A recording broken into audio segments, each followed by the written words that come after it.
হে everyone, তোমরা সবাই কেমন আছো? আশা করছি তোমরা সবাই খুব ভালো আছো। আমিও খুব ভালো আছি। সকালবেলা উঠে রান্না টান্না করে নিয়ে স্নান টান করে নিয়ে চলে গেছিলাম ঠাকুর ঘরে, যেহেতু আজ বৃহস্পতিবার পুজো করতে হবে। আর বৃহস্পতিবারে পুজো করতে অনেকটাই লেট হয় আমার। আর এদিকে তাড়াতাড়ি করে গেলাম, কেননা যেহেতু ছেলেটার স্কুল আছে, ওকে স্কুল পাঠাতে হবে।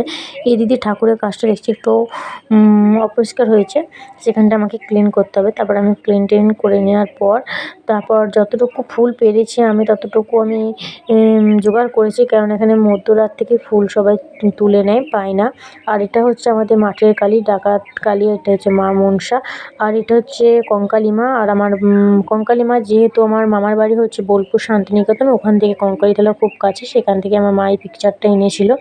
আর এই দিক দিয়ে আমার পুজো টুজো করা হয়ে গেছে। ঠাকুরগুলোকে আমি ফুল দিয়ে খুব সুন্দর করে সাজিয়ে দিয়েছি। থালা বাসন ধুয়ে নিয়ে এসে আমি ওদিকে নকুলদানাও দিয়ে দিয়েছি। আর প্রদীপও ধরিয়ে নিয়েছি, যেহেতু আজ বৃহস্পতিবার, সেই জন্য এই দিন মানে আমি সেইভাবে পুজো করি বৃহস্পতিবারটা। আর এদিক দিয়ে আমি ধূপ ধরাচ্ছি, তখন আমার ছেলে এসে বলছে, মা আমি আজকে কখন স্কুল যাব? আমি কি স্কুল যাব না আজকে? আমি বলছি, হ্যাঁ স্কুল যাবি তো, কেন স্কুল যাবি না? বলছে, তাহলে কতক্ষণে পুজো হবে? আমি বলছি, একটু ওয়েট কর, আমার পুজো হয়ে যাবে। বলছে, না আমার স্কুল যেতে আজকে দেরি হয়ে যাবে, আমি কী করে স্কুল যাব? তাহলে আমি খাবো না। আমি বলছি, না না, তোকে স্কুল যেতে হবে।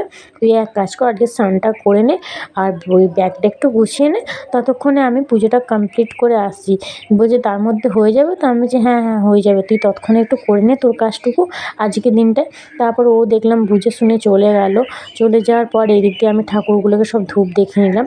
আর এটা হচ্ছে তারা মায়ের পিকচার। আমার ছোটদা তারাপীঠ গিয়েছিল, তখন এটা এনেছিল মা, এখানে এটা দরজার সামনে রেখে দিয়েছিল। আর এটা হচ্ছে রাধাকৃষ্ণর মূর্তি, বাপি নিয়ে এসেছিলো কোথা থেকে, বাট আমার এই মুহূর্তে মনে পড়ছে না। আর এদিকে তারা মায়ের পিকচারটাও খুব বড়। আর এই তো পুজো টুজো করে মাকেও ধূপ দেখাতে গেলাম, কেন মাকে না ধূপ দেখালে আমার কিছুই ভালো লাগে না। এদিকে দেখছি 10টা 15। তারপর হরিতলায় গেলাম। হরিতলায় যাওয়ার পর আমি তুলসীতলাতে একটু ধূপ দেখিয়ে দিলাম, একটু ফুল দিয়ে দিলাম। তারপর ওখানে পুজো টুজো করার পর আমি চলে যাব মানে ওপরে আছে আমাদের, দেখে নাও কোন ঠাকুরের মূর্তি আছে আমাদের ওপরে। তো এখানে আছে, তোমরা বুঝতেই পেরে গেছো অলরেডি, এটা হচ্ছে হনুমানজি। মানে হনুমানজি আছে, হনুমানজিকেও আমি ফুল টুল দিয়ে পুজো টুজো করে নেবো। তারপর আমার হনুমানজিকে দেখতেও খুব সুন্দর লাগছিলো, যেহেতু খুব গ্লো করছিলো। এই দিক দিয়ে আমার সব কিছু ফুল টুল দেওয়াও হয়ে গেছে, হনুমানজিকে দেখতেও খুব সুন্দর লাগছিলো। এদিক দিয়ে আমি নকুলদানাও দিয়ে দিয়েছি, ধূপও দেখিয়ে দিয়েছি। তারপর আস্তে আস্তে আমি আবার নিচে চলে আসবো। নিচে চলে এসে এবার বৃহস্পতিবার, এবার আলপনাটা আমাকে দিতেই হবে। তারপর আলপনা দিচ্ছে, আবার ছেলেটা আমার তখন বলছে, মা আর কতক্ষণ আছে? আমি বলছি, এই তো 10টা 15 বাজছে, আমি দেখলাম ঘড়িতে, এখনও অনেকটাই দেরি আছে। বলছে, না না স্কুল বসে যাবে, প্রার্থনা হয়ে যাবে, আমি কখন যাব স্কুলে? আমি বলছি, তুই তাহলে একটু দেরি কর। আর খুব তাড়াতাড়ি করে আমি আলপনাটা দিচ্ছিলাম, কেননা ও আমাকে এতটা পরিমাণে তাড়া দিচ্ছিলো। আমি ঠিক আছে। আর বিকালবেলা একটা জায়গায় যাব, তো তোমরা আমার ভিডিওটা কন্টিনিউ দেখতে থাকো। আমি বিকালবেলা এক জায়গায় যাব, তো যাবে সাথে আমার বান্ধবী, সেটাও তোমরা দেখবে। যেতে যেতে আমরা কী করি সেটাও তোমরা দেখবে ভিডিওতে। এইদিকে আমার আলপনাটা দেওয়া কমপ্লিট, মানে করা হয়েই এসছে, বেশ কমপ্লিট এখনও হয়নি, বাস শেষের দিকে আলপনাটা দেওয়ার। আর ও আমাকে কন্টিনিউ বলে যাচ্ছে, মা আর কত দেরি, আর কত দেরি? আমি বলছি, দাঁড়া, আর হয়েই এসছে, আর একটুখানি। এই যে আমার ততক্ষণে আলপনাটা দেওয়াও হয়ে গেছে, ওকে স্কুলও আমি পাঠিয়ে দিয়েছি খাওয়া দাওয়া করিয়ে, সেই ক্লিপটা আমি নিয়ে নিকো। আর এই দিক দিয়ে আমি পুজো টুজো করার পর সিঁদুর টিঁদুর পরে নিয়ে একটু ফ্রেশ ট্রেশ হয়ে একটু পাখার তলায় পাখা চালিয়ে বসে আছি, কেননা প্রচণ্ড পরিমাণে গরম করছিল। মানে সকাল থেকে প্রচুর ঝড় গেছে আমার উপর দিয়ে। এদিক দিয়ে তারপর আমার খিদে পেয়েছিল, আমি মুড়িটাও নিয়ে চলে এলাম। আর মুড়ির সাথে করেছিলাম ডাল সিদ্ধ লাউ দিয়ে।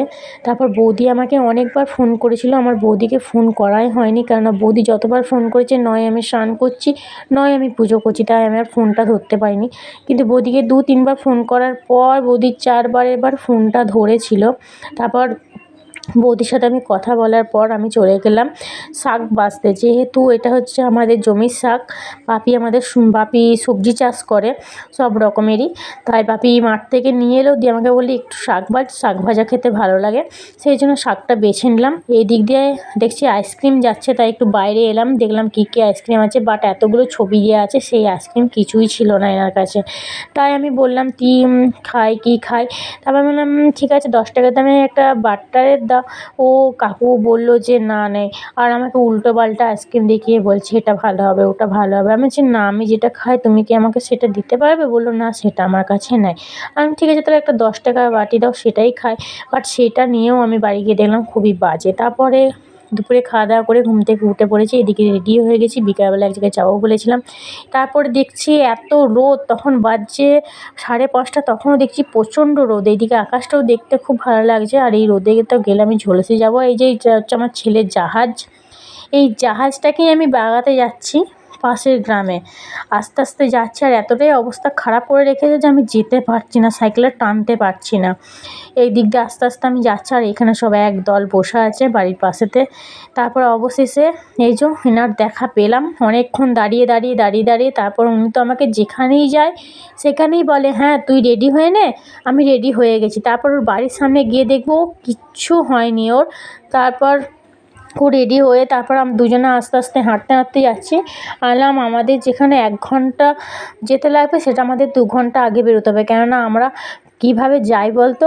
ও বলছে হ্যাঁ, দিয়ে ও আমাকে বলছে তোর আমি বলছি আমার সাইকেলটায় অনেক কিছু কাজ করাতে হবে, যেহেতু সাইকেলটা খুব খারাপ হয়ে আছে। আর এই দিক দিয়ে দেখো চারিদিকটা সবুজ, দেখতে খুব সুন্দর লাগছে, যেহেতু এখন ধান চাষ হয়েছে না, দেখতেও আমার খুব ভালো লাগছিলো। আর এই দিক দিয়েও হাঁটতে হাঁটতে আসছিলো, আর আমাকে বলছে না আগে আমি আমার সাইকেল বাগাবো। আমি ওকে বলছি না আগে আমি আমার সাইকেল বাগাবো, তারপর তোর সাইকেলটা বাগাবি। এই করতে করতে করতে দুজনে মিলে যাচ্ছিলাম। এদিকে দেখছি নদী থেকে বালি তুলে নিয়ে এসে এখানে চূড়া করে রেখে দিয়েছে পাহাড়ের মতন, দেখতেও খুব সুন্দর লাগছিলো, তাই একটু ভিডিওটা নিলাম। তারপর অলমোস্ট চলে গেছি কাকুর দোকানে, কিন্তু দেখতে পাচ্ছ তখন কতটা সন্ধে হয়ে গিয়েছিলো, যেতে যেতে 2.5 কিলোমিটার রাস্তা।